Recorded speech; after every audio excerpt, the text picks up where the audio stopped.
So with that, sir, take it away. Thank you, Natalie. Can you hear me? Perfect. Yes. Great. And thanks, Linda, for that great cheer. And Fred, thanks for your advocacy. And I just want to say hi from Colorado. That's the first thing I want to say. Thank you, Natalie, for all the work that the Lakeland Democrats put into this event. I really appreciate your having me.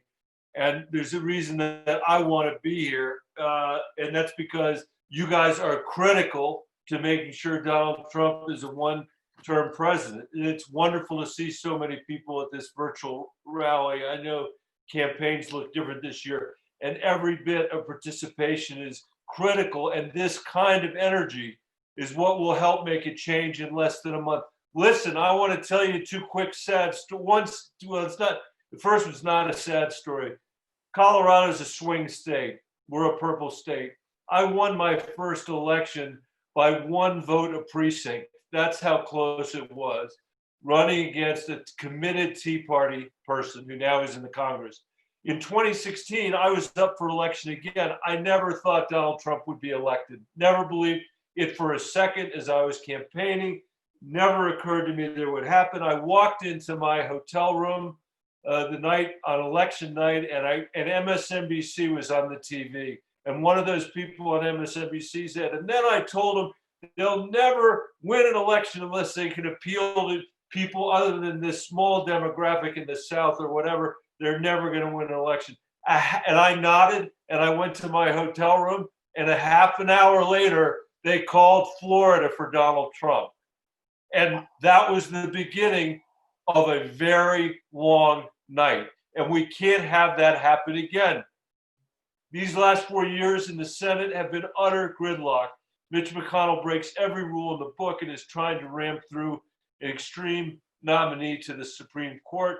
So far, all the Republicans are falling in line despite the sheer hypocrisy of the whole exercise after they refused to even meet with Merrick Garland.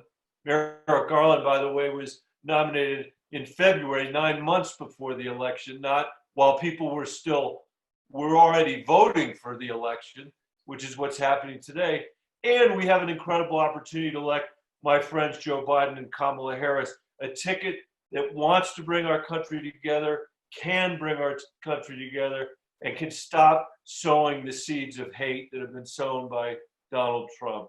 They've proven they know how to handle this pandemic and economic crisis with the severity that it needs. We can have a president that focuses on putting everyone in America first and that listens seriously to medical experts and scientists about what we need to save American lives. When we win toss-up counties like Polk County, we will have leaders that recognize that we have to take drastic measures to save our environment. And this election, climate is on the line. It's on the line in Florida. It's on the line in Colorado. Florida currently has Republicans pushing legislation that would be detrimental to the environment and different native species. But here's the thing, Donald Trump has to be the last president we ever elect who's a climate denier, the last. Under Joe Biden and Kamala Harris, we have a real chance to pass climate legislation that changes course, not just for the next few years, but for decades for our country. We can take the leadership again across the globe when it comes to climate change. We can't have partisan politics overrule science. We need a durable solution on climate, one that won't be ripped up every election, one that won't be treated the way these Republicans have treated the Affordable Care Act, something we think of as American foreign policy, American climate policy that doesn't change from president to president, just like American foreign policy didn't. I know Joe Biden. He was vice president while I served in the Senate, and Kamala and I have become very good friends. You might not remember, but I even, for a moment, ran for president against them for a while. And here's what I know. They are great leaders who will move this country forward in the right direction.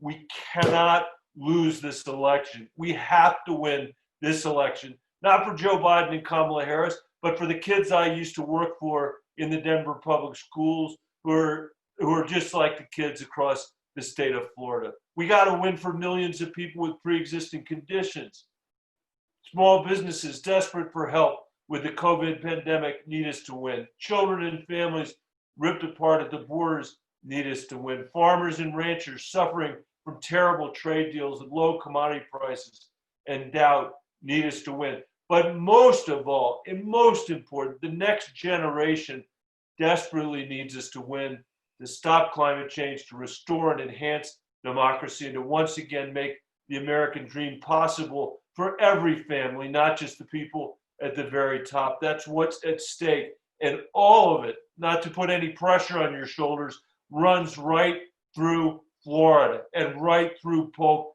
County. So thank you for everything you're doing to try to fight for this country, to try to fight for our democracy, to fight for America's place in the world, to make sure this state votes for Joe Biden and Kamala Harris. And as someone in the state that started trending blue, Colorado, and where the race is not very close right now, let me say again, we are all counting on you. And I have no doubt if you do what you know you have to do between now and Election Day, Joe Biden and Kamala Harris are going to win Florida, and that is going to create a sweep across the country that not even Donald Trump will be able to deny. Thanks for having me. It was great to be with you. Let's go out and get them. Let's go out and win. Thanks, Natalie. Thank you very much, Senator Bennet. Safe travels to you. Thank you so much Thank for you. being with us, and you have my Colorado votes. All right. Thanks, everybody. Take care.